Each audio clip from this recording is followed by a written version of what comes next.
Hi guys, I'm Erica. Welcome to Hack Your Health. In today's video, I'm going to go through the 10 worst foods if you're trying to heal from Crohn's disease. So this is based on my own personal experience of healing Crohn's disease, and if you want to know my story, I have that in other videos, as well as extensive personal research and what I've heard from other people and what they've shared about their experiences. So this is not medical advice, but it's meant to kind of help you with your own research. So I'm very heavily influenced by the book Breaking the Vicious Cycle, which describes the Specific Carbohydrate Diet, which is the diet that I myself used to heal from Crohn's disease. And I also read the Nourishing Tradition cookbook, which is a Weston A. Price inspired book. And I'm very much influenced by the whole paleo mindset as well, and eating what your body can recognize and what your ancestors would have had for food. So those are some of the concepts and ideas that I found really important. When I was first diagnosed, my doctor told me that food had nothing to do with it, but I found the complete opposite to be true. I found that when I changed my diet, my symptoms went away and gradually my body healed. So these are the foods that I have found the most problematic, and I'd just like to share these with you in hopes that it can help you as well. And this is also helpful for people with other autoimmune diseases, which are often also rooted in the gut and a messed up microbiome. So if you have a different autoimmune disease, these are very likely to be helpful to you as well. So the number one worst food, in my opinion, is sugar. So people with Crohn's disease generally have a unbalanced and likely overgrown in the wrong ways microbiome. So they'll have really large populations of certain bacteria that are just out of control and underpopulations of other bacteria which should be higher. So one of the main things to focus on is repairing your microbiome. This includes starving off the overpopulated bad bacteria down to levels that won't be harmful to your body, as well as repopulating the good bacteria that's going to help you digest food. So eating sugar is going to feed the bacteria in your digestive system, and if you have a problem with overgrown bad bacteria already, sugar is only going to make things worse by continuing to feed those harmful populations. So the first thing that I would recommend removing from your diet is sugar, because that'll give your body the chance to heal by starving off a lot of those bad bacteria and just giving them not enough food to survive, so the bacteria goes down to a better population. And this is described really well in Breaking the Vicious Cycle if you want a more in-depth explanation of how that works. And sugar is also very inflammatory, and it deregulates your blood sugar, and your body needs to release insulin to deal with all the extra sugar, which has sort of a chain reaction for other effects on the body. So essentially, it's very stressful for your body if you eat a large quantity of sugar, and you want to give your body the chance to heal. And in my experience, I did eat some honey and I did eat some maple syrup in sort of limited quantities, as well as eating some fruit, but all refined sugar, white sugar, brown sugar, coconut sugar, whatever you want to call it, it basically has the same kind of effect on the body and feeds those populations of bacteria that you probably need to starve. So I would recommend removing sugar as a first step. The second problem food is wheat, and especially refined wheat and other grains. So a lot of people are intolerant to gluten, which is a protein found in wheat. But the reason for my suggestion that these are harmful foods is along the same lines as sugar. So there's a lot of starch in grains, and starch is basically a complex carbohydrate, which means it's chains of sugar molecules all connected together. So the bacteria in your digestive system can break those chains, and that gives them energy. And then once that's broken down, it's sugar, so they have even more to eat. So it's the same kind of thing as eating sugar, where you're going to feed those overpopulated harmful bacteria by eating starch, and wheat and other grains are a huge source of starch. Furthermore, those bacteria are going to create acid as they digest the sugars and the starches, and your body then needs to deal with the acid. And if it's creating too much, it can be overloading. It your liver can only process so much, and it'll start to store some of those byproducts in your joints and lead to joint pain. So there's a chain reaction when those overpopulated bacteria are getting too much food for your body to handle, and that can lead to a lot of the symptoms associated with Crohn's disease, especially if your digestive system is damaged and the lining is damaged and your body isn't able to break that starch down itself. The only thing breaking it down is going to be those harmful bacterias, and it's just going to give them even more energy. So you're not even going to nourish yourself by eating these foods to the extent that a healthy person would.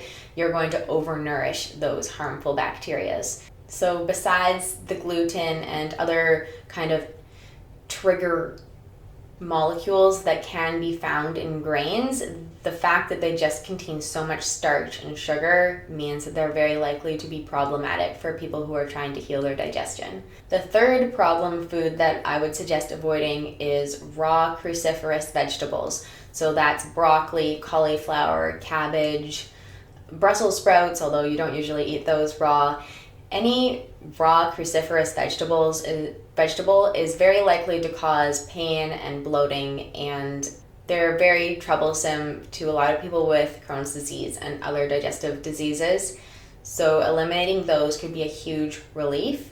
So these contain certain kinds of fiber that are very hard for the body to digest. So cooking it can really help make them more digestible, although some people also can't tolerate them when they're cooked either. You could also try fermenting them. So fermented cabbage, for example, is very broken down already before you eat it by the bacteria, so that can still be healthy and provide good probiotics for your body.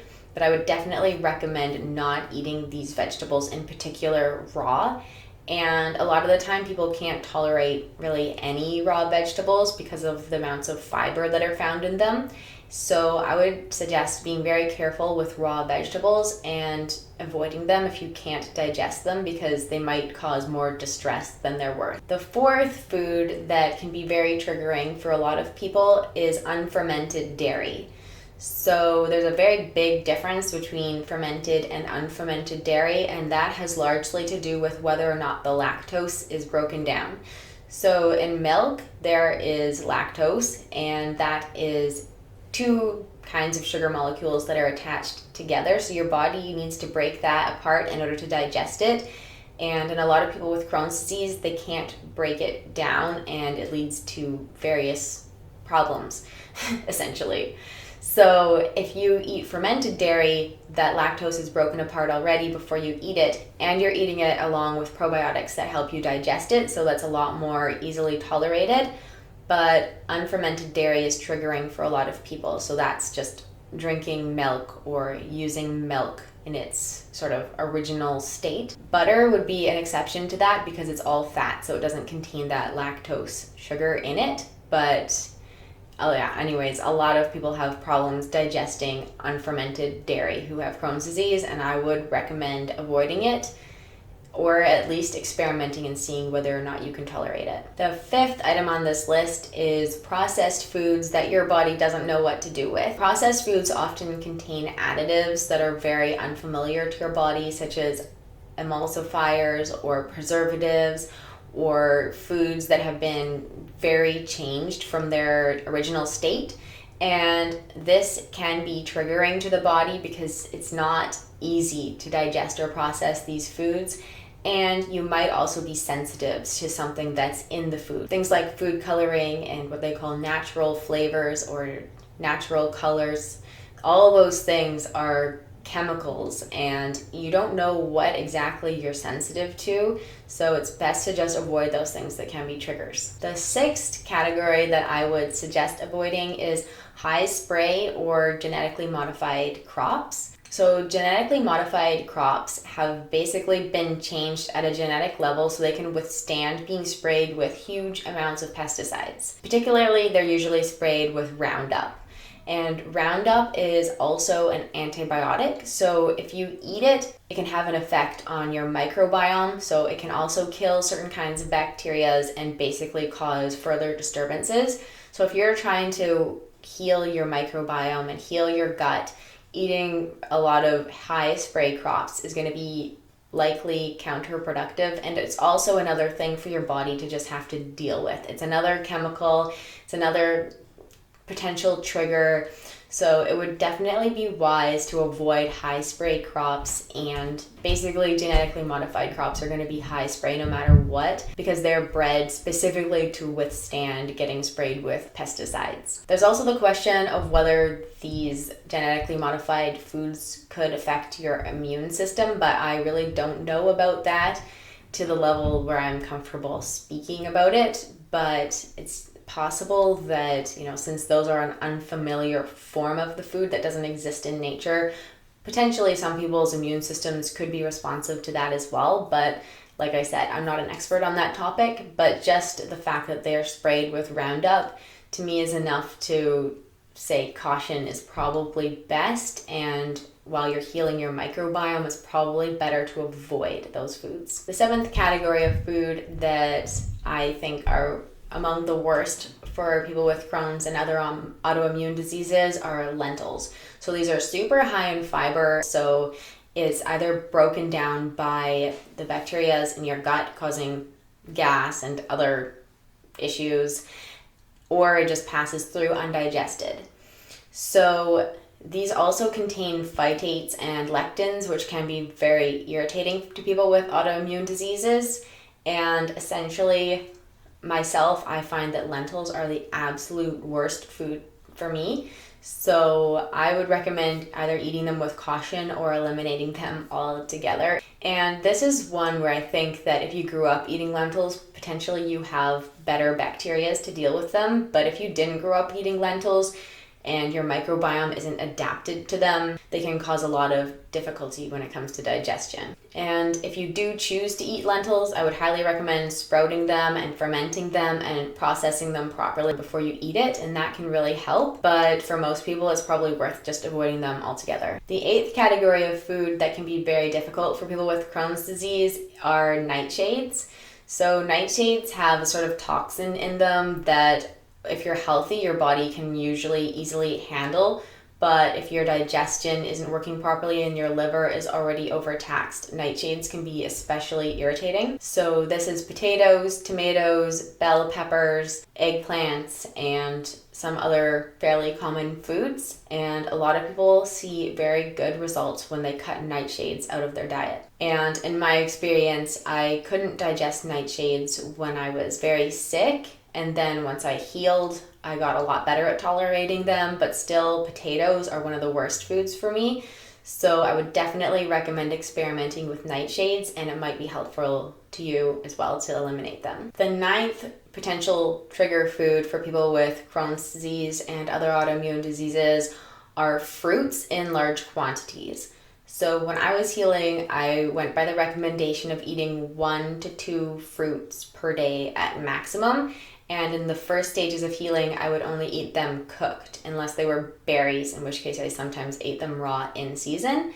And it was also recommended to me that I only ate fruits that grew in the region that I live in. So I live in a northern climate, so this would include basically apples and pears for the most part. Fruits are very high in sugar, which we've already discussed, and that can be difficult for your body to handle and feed those harmful bacteria. And it's also sending mixed signals to your body to eat tropical fruit out of season, for example, because it sends the message to your body that the sun is out, because food grown in the sun has more potassium and less magnesium in balance.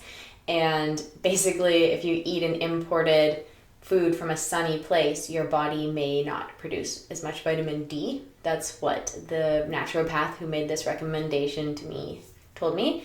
And I definitely found it helpful to remove tropical fruits from my diet as a person who lives in a northern climate. And the skin of fruits can also be quite irritating. So the skin of fruits is basically there to protect the fruit from predators or things that might eat it. So it'll have molecules in it that are meant to irritate bugs, for example. So if a caterpillar starts eating an apple, there are specific molecules in the skin that are meant to deter that from eating it. And if you have an autoimmune disease and you're really sensitive, some of those compounds or molecules that are found in the skin of fruits could also be irritating to you. So that's part of the reason why You might want to cook them before eating them to break those down, or peel them before eating them. So the skin of fruit might also be irritating, as well as the sugar content. And my 10th recommendation is to just avoid any food that you can't digest. So you're just going to have to accept the situation, unfortunately, if you can't digest certain foods, and it's really going to be counterproductive to continue eating them. So there's a chance that over time your ability to digest foods will improve and you'll be able to eat a wider variety again. Like, that's what happened to me. I used to be able to eat much fewer foods than I can now before I healed my digestion to a large extent. So what triggers you in the very beginning might not trigger you later down the road. It's kind of unpredictable, but it's likely that that will be the case, that you'll be able to tolerate more foods over time. But it's definitely best to just remove foods that you can't digest, at least for the beginning healing phase, and give your body the chance to really be able to use the foods that you are eating and heal without being constantly triggered and damaged further by your diet. And I also found it really helpful to think about it as the food is either feeding the problem or it's feeding me. So foods that I couldn't digest or foods that were really high in sugar and starch, basically, I thought of those as foods that were just going to feed the overgrown bacteria that I was trying to starve off and basically keep me sick longer. And foods that were super nourishing to my body that I could digest and use properly were the ones that were making me stronger instead. So I found it helpful to kind of think about it along those lines. And if you want to know the foods that were most helpful to me, you can check out my 10 best foods for Crohn's disease video as well. And I have a bunch of recipe videos and cooking videos and personal story videos on my channel if you're interested in more on those topics. And I really hope that this has been helpful to you, and I'd really be interested to hear what foods are the best for you or the worst for you or what you've tried in the comment section. And feel free to share your experiences and your stories there. And if you like this video, please let me know by pushing like. And if you'd like to see more of my videos, then I'd love it if you subscribed to my channel. And best of luck on your healing journey. Okay, bye.